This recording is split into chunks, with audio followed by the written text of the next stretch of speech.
Ang insidenteng unang iniulat bilang vehicular traffic accident sa bayan ng Santa Barbara ay isang firecracker-related incident.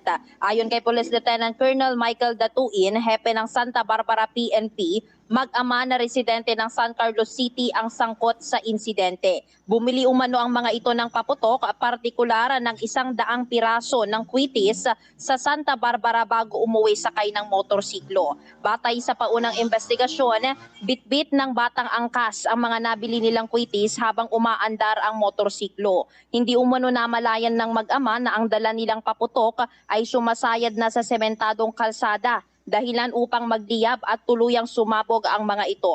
Dahil sa pagiging sensitibo ng paputok, mabilis na kumalat ang apoy na nagresulta sa pagkasunog ng motorsiklo. Nasunog rin ang mga paa ng mag-amang sakay ng motorsiklo na agad dinala sa pagamutan upang malapatan ng lunas. Sa buong detalye, narito itong ating naging pahayag kay Police Lieutenant Colonel Michael Datuin, ang Chief of Police ng Santa Barbara PNP. Naka-receive po kami ng information regarding dito sa allegedly merong vehicular traffic incident na nangyari dito sa may highway ng Barangay Marunong. So upon receipt of the report, nag-responde naman kaagad yung mga kapulisan natin at pagdating po doon ng ating investigador, it turns out na ang nangyari pala is during our investigation na kinandak, itong alleged victim natin na dalawang mag-ama na pawang mga taga San Carlos, galing po sila rito sa may bayan ng Santa Barbara at bumili po ng paputok. Hindi nila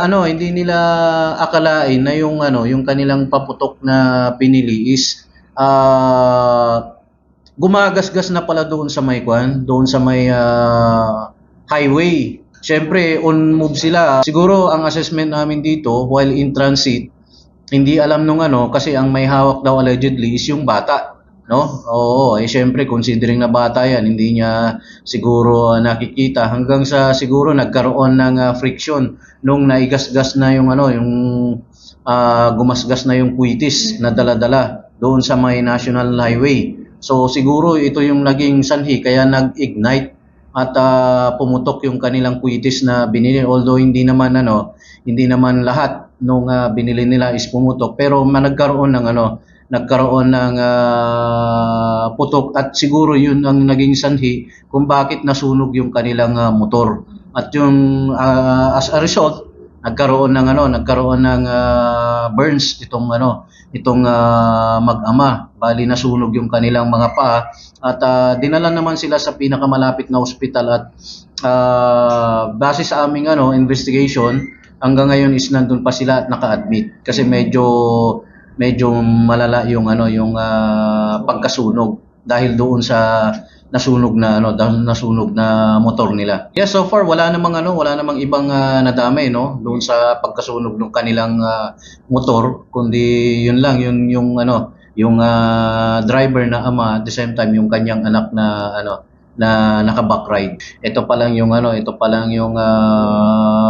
una na masasabi natin na ayun na siguro ito yung sinasabi natin na naging sanhi. Although hindi naman talaga totally na yung paputok ang dahilan kasi nasunog yung kanilang motor at yun nadamay yung paa ng dalawang nakasakay doon sa motor. Well, hindi naman kasi sandali lang naman according dito sa mga investigador natin na nagresponde, agad namang naapula yung sunog pero syempre nandiyan na nasunog talaga yung motor at the same time may burns yung dalawang nakasakay doon sa paa nila. Ang ating naging panayam kay Police Lieutenant Colonel Michael Datuin, Chief of Police ng Santa Barbara PNP. Patuloy ang paalala ng pulisya sa publiko na mag-ingat sa pagbili, pagdadala at paggamit ng mga paputok lalo na sa pagbabiyahe upang maiwasan ang kaparehong insidente at masigurong ligtas ang lahat lalo na ang mga bata. Mula rito sa bayan ng Santa Barbara para sa programang Bombo Hanay Big Time, Patrol numero 3. Bombo Nerissa Ventura nag-uulat. This is Bombo Radio Philippines, the #1 and most trusted source of news and information. Basta Radyo, Bombo!